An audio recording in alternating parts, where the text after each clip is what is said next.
Bismillahirrahmanirrahim. Assalamualaikum warahmatullahi wabarakatuh. Kami dari kelompok 8 akan mempresentasikan hasil kerja diskusi kelompok kami mengenai Ittihad dan Hulul.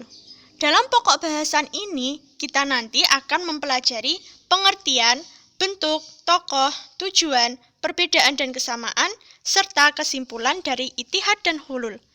Yuk langsung saja simak pembahasan materinya. A. Pengertian Ittihad. Ittihad menurut bahasa berarti penyatuan atau perpaduan dua hal. Artinya perpaduan dengan Tuhan tanpa diantarai sesuatu apapun.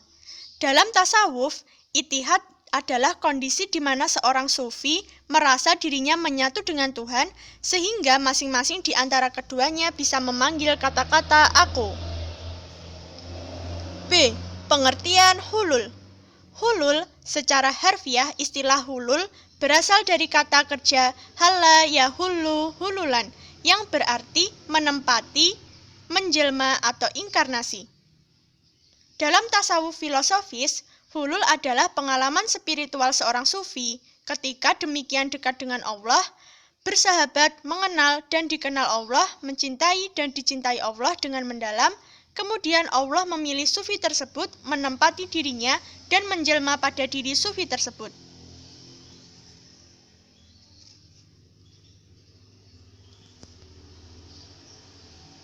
C.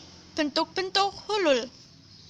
Al-hulul al-jawari, yakni keadaan dua esensi, yang satu mengambil tempat pada yang lain, seperti air mengambil tempat bejana. Al-hulul asarayani, yakni persatuan dua esensi, yang satu mengalir di dalam yang lain, sehingga yang terlihat hanya satu esensi, seperti zat air yang mengalir di dalam bunga. D. Tokoh Ittihad dan Hulul. Yang pertama, tokoh Ittihad. Jika mempelajari tentang Ittihad, kita akan mengenal Abu Yazid al-Bustami. Abu Yazid al-Bustami adalah seorang penyebar dan pembawa ajaran Ittihad dalam tasawuf. Lahir di Bistam, Persia pada tahun 874 Masehi. Kehidupannya yang sederhana menaruh sayang dan kasih pada fakir miskin. Sebagian besar waktunya dipergunakan untuk beribadah dan memuja Tuhan, yang dimulai dengan timbulnya faham fana dan bako. Dia menjelaskan suatu malam, ia bermimpi dengan berkata, "Tuhanku, apa jalannya untuk sampai kepadamu?" Dia menjawab, "Tinggalkan dirimu dan datanglah." Setelah mengetahui proses pendekatan diri kepada Tuhan, ia meninggalkan dirinya ke hadirat Allah melalui fana. Dekat atau belum keberadaannya dapat dilihat melalui syatohat yang diucapkan. Syatohat adalah ucapan yang dikeluarkan seorang sufi pada permukaan ia berada di pintu gerbang Ittihad. Yang kedua, tokoh hulul. Hulul diajarkan oleh Husain ibnu Mansur al-Hallaj, lahir di kota Persia pada tahun 858 Masehi. Menurut pemikiran tasawufnya, ia mengatakan bahwa aku ingin untuk tidak mengingini, dan aku tidak ingin dari Tuhan kecuali Tuhan. Dari ucapannya yang telah ganjil adalah ketika ia mencapai ittihad. Maha suci aku, maha suci aku, maha suci aku. Dan kalimat yang ganjil yang dikeluarkan tatkala ia mencapai proses hulul adalah seperti ucapan, Tuhan mempunyai sifat kemanusiaan dan manusia mempunyai sifat ketuhanan. Nasud dan lahud. Ia mengambil hadis sebagai dasar pemikirannya. Tuhan menciptakan Adam sesuai bentuknya.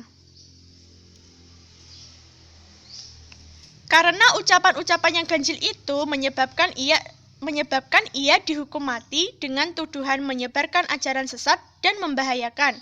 Juga mempunyai hubungan erat dengan golongan oposisi, yaitu Syiah dan Horomitah.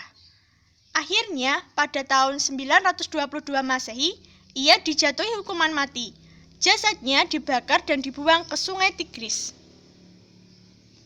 E. Tujuan Ittihad dan Hulul. Tujuan Ittihad. Tujuannya yaitu mencapai persatuan secara rohaniah dan batiniah dengan Tuhan, sehingga yang disadarinya hanya Tuhan dalam dirinya. Jalan yang diambil oleh para sufisme dalam menafsirkan Tuhan dan manusia. Tujuan hulul. Apa sih tujuan dari hulul itu? Yaitu mencapai persatuan secara batin. Untuk itu, Hamka mengatakan bahwa al-hulul adalah ketuhanan lahut menjelma ke dalam diri insan nasut, dan hal ini terjadi pada saat kebatinan seorang insan telah suci bersih dalam menempuh perjalanan hidup kebatinan. Kedudukan hulul.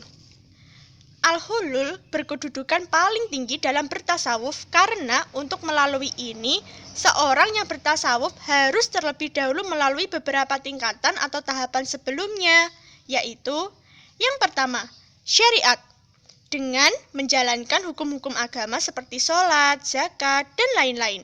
Yang kedua, tarekat, dengan melakukan amalan-amalan seperti wirid, zikir dalam waktu dan hitungan tertentu. Yang ketiga, hakikat, di mana hakikat dari manusia dan kesejatian hidup akan ditemukan. Yang keempat, makrifat, yaitu kecintaan kepada Allah dengan makna seluas-luasnya. F. Perbedaan dan kesamaan ittihad dan hulul. Dalam tasawuf, ittihad dan hulul sebenarnya memiliki makna yang sama, yaitu terdapat kesatuan antara manusia dengan Tuhannya. Namun, dalam ittihad, sifat kemanusiaan dalam diri manusia tersebut telah hilang dan sepenuhnya diambil alih oleh Tuhan. Sedangkan dalam hulul, sifat kemanusiaan tersebut tetap ada dalam diri manusia. Tokoh dalam ittihad adalah Abu Yazid al-Bustami, sedangkan hulul diajarkan oleh Husain ibnu Mansur al-Hallaj. G. Kesimpulan. Dari penjelasan di atas, teman-teman, dapat disimpulkan bahwa ittihad adalah secara bahasa di mana seorang sufi merasa dirinya menyatu dengan Tuhan, sehingga masing-masing di antara keduanya bisa mengambil kata-kata aku. Sedangkan hulul adalah ajaran yang menyatakan bahwa Tuhan memilih tubuh-tubuh manusia untuk mengambil tempat di dalamnya setelah sifat-sifat kemanusiaannya dilenyapkan.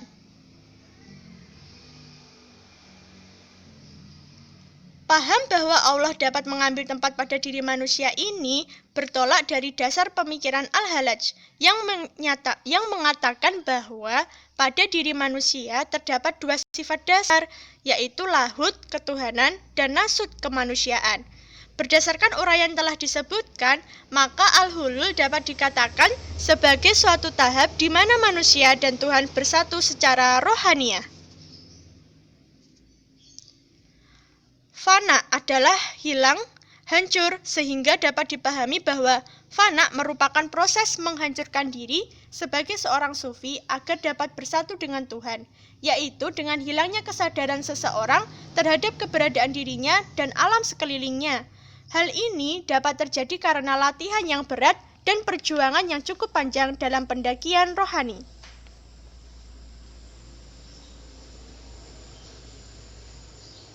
Sekian dan terima kasih atas presentasi dari kami.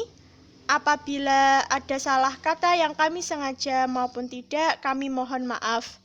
Dan semoga video penjelasan ittihad dan hulul dari kelompok 8 ini bisa bermanfaat bagi kita semua. Wabillahi taufiq wal hidayah. Wassalamualaikum warahmatullahi wabarakatuh.